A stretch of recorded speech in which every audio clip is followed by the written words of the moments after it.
Hello everyone and welcome back. This is the winners round 2 matchup between Indypride and YHKCHENG, a match that unfortunately should be extremely corrupted, so I'll try and do my best here on the casting. There are some discrepancies here with the battles, like the maps change with the buildings, so some buildings don't even appear in the replay that were in the battle, and some appear that weren't there, and you know how it is.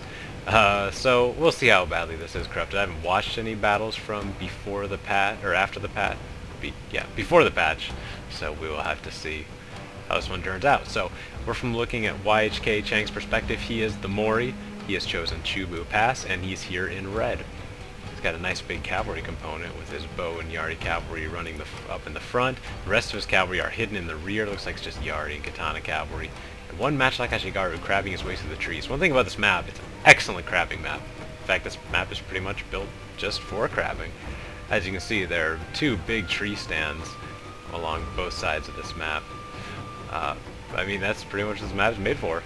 And talking about in the last match, there was that tree line through the middle. I talked about Katana Cavalry going with the middle. We could see that from Indypride because his force looks much smaller than YHKCHENG's. He has a couple great guards, sure, but doesn't really have any infantry vets. So he's got to have something up here in the trees. I would just love to see some Katana Cavalry come out and just smack right into the front of YHKCHENG. But I guess we'll have to see, won't we?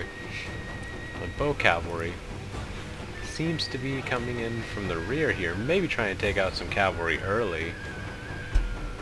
And Indyprides are coming to sort of cut them off as well. Light cavalry is trying to take the workshop, which may or may not have been a workshop in the actual battle, so we'll have to see. And if we look at the infantry on both sides, very eclectic on YHKCHENG. He has two Naginata monks, two Naginata samurai, two Nodachis, and two katanas, so he's got all of his bases covered there. He's got one Yari Ashigaru here in the rear to guard against cavalry, so he's a little weak on pure spears, but at the moment it looks like Indypride is a little weak on cavalry, so we'll have to see if it ends up being that way when the lines start getting a little bit closer. Now the cavalry is coming up. Maybe they spotted something in the trees, or maybe they're just scouting, but they're going to walk right into the matchlocks. Unfortunately, the cavalry is going to be stepping in front of the matchlocks, so they won't be able to get off a good shot. The Great Guard is running in, gets a little charge off, but they're going to quickly retreat, seeing how outnumbered they are, and with matchlocks there. Not a good place to fight. Don't want to waste your Great Guard up against matchlock shots. Lost about 15 men there in that attack, so losing a few more Great Guards than maybe he's comfortable with, but the workshop is captured. Over on YHKCHENG's side, he has captured the shrine, and Indypride is now moving through the trees. There's no missile units for YHKCHENG in his infantry line. He's got to contend with two Matchlock Samurai, who it's not often that Matchlocks can skirmish effectively, but this is going to be one of those times if he has no missiles to counteract that. Got a Katana Cavalry now coming to the trees for Indypride, so maybe we'll see some cavalry come out of hiding in the near future. The Light Cavalry choosing not to mount and just coming up on foot, so might be a little bit of corruption. The horses might have been scared off in the earlier attack, and in the replay they are still present. Anyway, definitely some shifting around here from Indypride, deciding to take a spot in the trees. Maybe a good idea because of all the bow cavalry. You see two there. That's going to limit their effectiveness being in the trees. Katana cavalry are coming around as well. What's this guy doing? The Yari cavalry making a really long detour, it seems, around the rear. Chang is repositioning himself as well a little bit on the side of the trees. It looks like he's going to opt for cavalry action early on in the game. And yeah, it looks like we have a big cavalry outburst coming. Great Guard, Katana Cavalry, Yari Cavalry going to try and pick off these bow cavalry early, which would be a nice advantage for Indypride, because then YHKCHENG would have nothing at all to counteract those matchlocks, at least on the range side, and would allow him to skirmish with matchlocks, which would just be devastating if he can get those shots off. Not going to do too much damage. Killed about 17 bow cavalrymen though, so not a bad trade. Didn't really lose any of his own. But we have cavalry coming in here, maybe taking advantage of the micro that Indy had to do, and tries to come in here with this Katana Cavalry. We're going to run right into some Naginata monks, but going to be able to do some damage here. Katana Cavalry looking to just hold them down while the Light Cavalry is moving in on foot now, and they're actually going to be quite effective there on foot. But Chang has kind of noticed his disadvantage here in the cavalry fight. He's pulling his Katana Cavalry back, and actually moving his infantry up now. Doesn't think his bow cavalry are going to maybe do as much skirmishing as he wanted them to do. Is going to press his infantry attack now. Indypride has some Yari cavalry that is still hidden up here. Well, not hidden, they're actually in plain sight. Cavalry going on all fronts. YHKCHENG really going to an extreme on this micro and trying to hit as many points as he can on Indypride's line, trying to out micro Indypride. It looks like it is maybe working, but Indypride seems to be getting his bearings a little bit and pulling his units out of danger and reacting quite well. Ooh, a little bit of a micro mistake here from Cheng.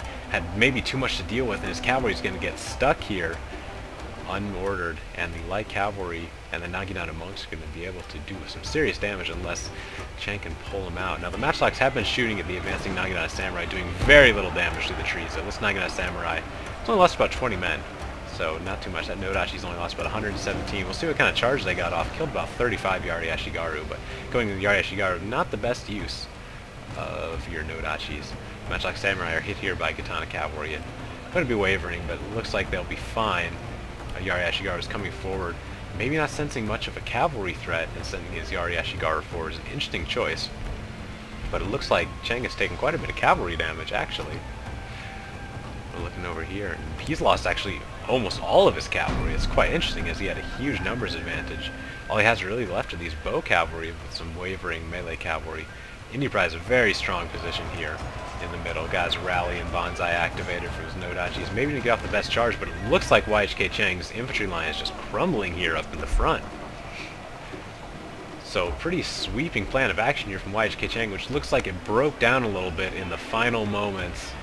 It looks like Indypride's in a very strong position here. He still has plenty of cavalry, and at least one of those units is going to get through the rear, charge into that Naginata monk. The bow cavalry is going to be not useless here against this Katana cavalry, and we'll get mowed down. We have war cries starting to drop. Don't see where it is though. General's in stand and fight, but ooh, gets hit with a great guard. 36 men in that unit will do quite a bit of damage. And we'll probably take out that general unless the Naginata samurai can get over there in time to save the general. He's already lost 8 men in that initial charge.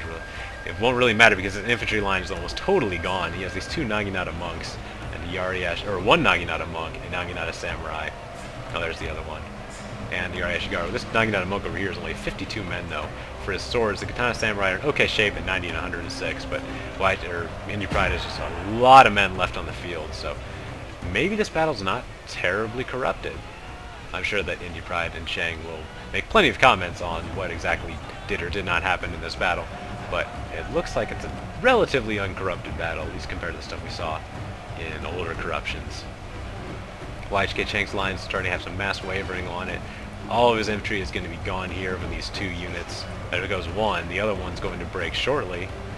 I guess he has 1 Yari Ashigaru, but they won't last very long either, as the general is off the field. Matchlock Ashigaru moving in from the rear, trying to take some shots, but it's just going to be too late for them to be effective, as Indypride is now cleaning up, and all of his units are wavering, and there they all go. So Indypride's taking game number 1, at least in theory. See you back on the main menu. Well, there you have it. Indypride takes the first game, going up 1-0 in the series.